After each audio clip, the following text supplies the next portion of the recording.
안녕하세요. 자, 오늘은 제가 파동에 대한 재밌는 그리고 간단한 내용을 하나 설명해 드리도록 하겠습니다. 어려운 내용은 아니니까 편안하게 보시면 될 것 같아요. 예를 들어서 어떤 종목이 있습니다. 그리고 이 종목에 세력이 있다고 가정을 해 볼게요. 그러면 이 종목의 세력은 당연히 첫 번째로 매집을 하고, 그리고 이 매집된 물량을 조금 더 비싼 가격에 매도를 하는 것이 목적이겠죠. 그리고 이 구간에서 차익 실현을 하는 것이 이 친구들이 돈을 버는 방식이에요. 자, 그런데 이거를 제가 사과 장수로 많이 비유를 하긴 하는데, 여러분들이 만약에 이 세력을 사과 장수의 도매업자라고 한번 생각을 해보죠. 자, 이 도매업자는 어떤 과수원이 있고, 거기에서 물량을 떼옵니다. 이제 사과를 한 이제 가을쯤 되면은 이제 물량을 쫙 떼어서 사과를 확보를 하겠죠. 예를 들어서 한 하나에 500원 정도에, 한 알에 500원 정도에 이렇게 가져왔다 칩시다. 그러면 결국에 이 사람들이 뭐 중간에 소매업자한테 팔 수 있겠지만 뭐 최종적으로 소비자라는 집단에게 이 사과를 파는 것이 목적이고, 당연히 이 500원보다 더 높은 가격, 예를 들어 1000원이 될 수도 있고 비싸긴 2000원이 될 수도 있겠죠. 하지만 한 510원에 팔아도 얘네들은 이득이겠죠. 그죠? 이런 구조를 갖고 있고, 그러면서 이 사과라는 거를 결국에 모두 팔아야만 이 도매업자는 한 해의 장사가 마무리가 되는 거고, 과수원 입장에서는 한 번에 도매업자가 가져가니까 편하게 물량들을 처리할 수가 있는 거예요. 자, 이때 이 사과의 물량, 그러니까 이 세력들이 매집한 물량이라고 가정을 해볼게요. 그럼 여기서 이제 어떤 생각을 해야 되냐면, 물량을 처리하는 과정, 그러니까 절대적인 시간이 듭니다. 세력들이 사과를 뭐 한 1만 개를 가져왔다고 해볼게요. 그러면 1만 개를 뭐 과수원 입장에서는 1만 개를 한 번에 이렇게 넘기게 되니까 얼마나 편하게 물량을 정리하겠어요. 그런데 소비자는요, 이렇게 1만 개를 전부 다 가져가진 않습니다. 경우에 따라서는 뭐 10개, 뭐 100개, 많이 사면 이제 100개, 뭐 이렇게 한 5개, 이렇게 사는 케이스도 있겠죠. 사람에 따라 다르겠지만, 이렇게 1만 개를 모두 처리해주지 않아요. 그래서 소비자는 굉장히 많은 수의 소비가 이루어져야 됩니다. 자, 그러면 이거를 이제 세력들의 물량이라고 생각을 해볼게요. 세력들이 어떤 물량들을 매집을 했어요. 이렇게 매집을 하고, 결국에 받아가야 되는 건 누구예요? 개미겠죠. 그러면 이 개미가 이 매집된 물량을 가져가기 위해서는 이 결국에 종목이라는 게 아주 매력적으로 보여야만 물량을 가져가고, 이 가져가는 절대적인 시간이 듭니다. 그러니까 제가 앞서 영상에서도 설명을 드린 적이 있지만, 물량을 이 세력들이 갖고 있는 물량들을 정리할 때 그냥 단순히 시간적으로 굉장히 적은 시간에서 거래가 일어났다면은 효율적으로 정리를 못했을 가능성이 매우 큽니다. 그러니까 사과를 비교하면은, 사과를 1만 개를 떼왔는데 1시간 만에 다 팔 수는 없겠죠. 5분 안에 팔 수가 있습니까, 사과를? 못 팔죠. 아무리 못해도 하루 또는 일주일 이상이 걸린단 말이에요. 경우에 따라서는 한 달까지는 뭐 안 걸릴 수도 있겠지만 어쨌든 많은 시간이 걸리겠죠. 1시간이나 5분 안에 이 1만 개의 사과를 전부 다 팔 수는 없습니다. 그래서 절대적인 시간이 필요하다는 것이 여러분들이 파동을 매매할 때 반드시 알아야 될 부분이라고 생각을 하고, 이 흐름에서 만약에 여러분들이 매집된 구간이 보인다면은 그만큼의 매도 시간도 나와줘야 돼요. 최근에 계속 오르고 있는 두산 에너빌리티도 마찬가지입니다. 제가 이 당시에 설명을 드렸어요. 이 구간을 이제 돌파하기 위해서 파동을 만든 거라면 이 종목 같은 경우에는 한 달 이상 주가를 계속 올릴 수 있다라고 저희 같이 공부하시는 멤버십 분들에게 설명을 드린 적이 있습니다. 왜 그런 얘기를 들었냐면은, 이 두산 에너빌리티라는 세력이 갖고 있는 그 힘, 그리고 매집한 사과의 개수, 그 주식수죠. 주식수. 이 개수를 생각해 봤을 때 말도 안 되는 수의 물량을 매집했기 때문에 그 물량을 정리하는 데는 절대로 하루나 이틀, 일주일 이 정도의 단기간은 절대 일어나지 않습니다. 굉장히 많고 큰 물량을 정리하기 때문에 물론 여기까지 생각을 하지는 못했습니다. 저도. 근데 그 정도의 상승 구간이 나와야 될 수도 있어서 그리고 그 정도의 시간이 필요하죠. 이 하루 만에 모든 사람들이 이 종목을 사갈 수가 없습니다. 그래서 이 시간이라는 것도 반드시 주식을 보실 때 필요하다고 생각하실 수가 있어요. 그리고 한국석유가 이 당시에 상한가 캔들을 딱 만들어냈을 때 이때도 말씀을 드렸습니다. 이 캔들 이후에는 반드시 거래량이라는 게 발생을 해야 되고 그 거래량만 나와준다면은 이 종목은 그대로 무너질 수 있다. 그리고 거기에서 우리가 매매를 할 수 있든 없든 이 종목은 무조건 거래량을 발생시키고 이슈가 사라지면 죽을 것이다 라고 설명을 드렸습니다.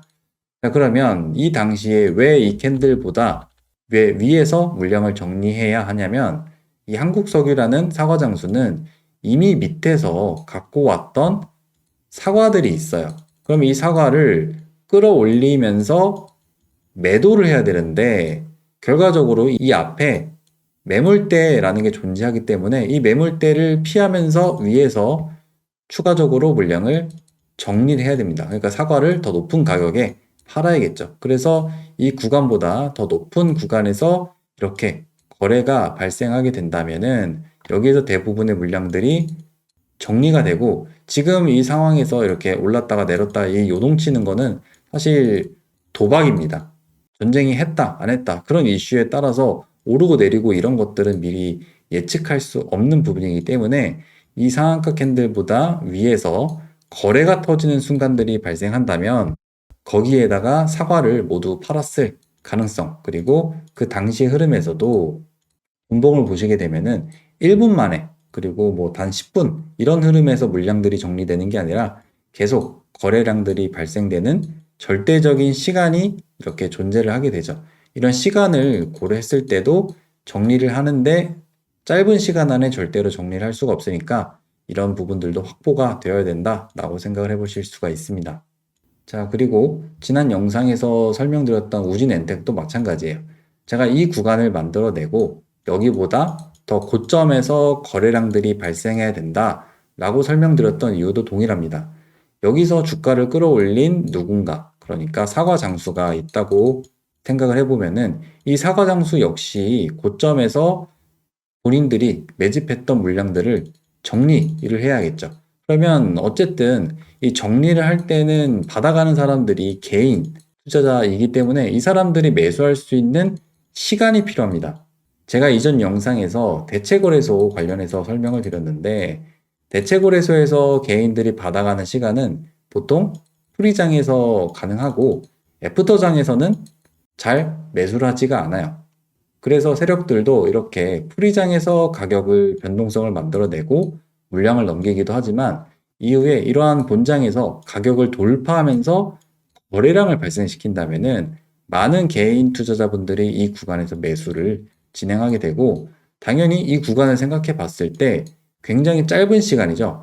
이 1시간도 안 되는 시간 동안 프리장에서 대부분의 물량들을 정리하기에는 세력 입장에서도 물리적인 시간이 절대로 부족하기 때문에 이렇게 한 번 더 파동을 만들어내면서 물량을 정리하곤 합니다. 물론 이후에 이 구간 위로 추가적으로 슈팅이 더 나올 수도 있습니다. 그때는 이런 매물대를 이제 처리하는 과정들, 그런 과정들을 보고 매매할 수도 있겠지만 우리는 개인 투자자이기 때문에 이 종목의 세력이 모든 물량을 정리를 했는지 안 했는지는 우리가 정확하게 알 수가 없습니다. 그래서 그런 경우에는 종가 베팅이나 스윙으로 접근하기보다는 고점을 돌파하기 위해서 만드는 단기 파동을 보면서 단타 매매로 접근하는 것이 가장 적절하다고 볼 수가 있어요. 자, 그리고 지난 DSC 인베스트먼트의 경우에는 이 당시에 대선 관련 흐름에서 슈팅 구간이 발생했는데 AI 관련 재료로 상승하게 됐습니다. 자, 그러면 이러한 고점 구간을 돌파하기 위해서 만들고 누르고 그리고 자리를 만들었다가 제대로 된 슈팅이 나온 게 여기에서 발생을 했습니다. 그러니까 이 구간 그리고 밑에 구간 앞에 매물을 돌파하기 위한 구간을 만들면서 실제로 슈팅이 내기 시작하는 그러니까 사과 장수가 매도를 하기 시작하는 자리는 당연히 여기 VI를 만든 이후에 해당합니다. 그러면 세력 입장에서는 당연히 고점에서 모든 물량을 정리하면 좋겠지만 파동을 준비했던 이 6,950원, 대략 7,000원 정도의 가격보다 위에서만 거래가 터지면 되겠죠.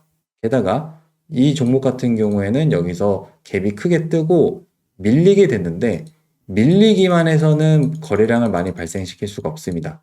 어쨌든 고점에서 밀리고 다시 사람들이 살만한 매력적인 자리들을 만들어 줘야 하기 때문에 이 분봉을 보시게 되면은 이 구간에서 고점에서 가격을 띄우고 내리더라도 다시 상승 구간을 만들면서 거래량을 계속 유도하게 되죠. 이렇게 거래량을 유도하게 되면은 물리적으로 개인 투자자분들이 받아갈 수 있는 시간이 확보가 되기 때문에 세력 입장에서도 굳이 고점 구간을 계속 돌파하지 않아도 이 가격 구간에서 시간을 많이 형성하게 되면서 물량을 넘기게 됩니다. 그러니까 우리가 어떤 종목을 매매할 때는 그 종목이 정리될 수 있는 물리적인 시간이 충분히 나왔는가를 한번 생각을 해보셔야 돼요. 최근에 많이 오르고 있는 카카오뱅크 이런 것들도 보셔도 매도될 수 있는 시간이 이전에 충분하지 않았기 때문에 그런 구간이 이후에 계속 발생을 하는 모습을 볼 수가 있습니다. 지난 20일 흐름만 보셔도 이 구간에서 돌파 자리를 만든 게 프리 장에서 돌파 자리를 만들게 되었고 그 다음에 돌파 자리를 바로 형성하는 게 아니라 눌렸다가 하루 이틀 뒤에 이 자리를 형성하죠. 그러니까 여기에서 물량들이 정확히 정리가 되기가 어렵기 때문에 이 자리를 한 번 더 처리를 해주고 실제로 물량들이 정리될 수 있는 제대로 된 자리는 그 뒤에 이렇게 형성되는 모습을 볼 수가 있습니다. 그러니까 절대적인 시간이 확보가 됐는가를 매매하시면서 중요하게 보시면은 이후에 그 세력이 물량을 정리했는가 아닌가를 판단하는 중요한 기준이 될 수가 있으니까 오늘 배운 내용을 한번 잘 활용해 보시면은 매매하시는데 큰 도움이 될 수 있을 거라고 생각합니다. 그래서 오늘 내용은 여기서 마무리하도록 하고 내일은 다른 내용으로 찾아뵙도록 하겠습니다.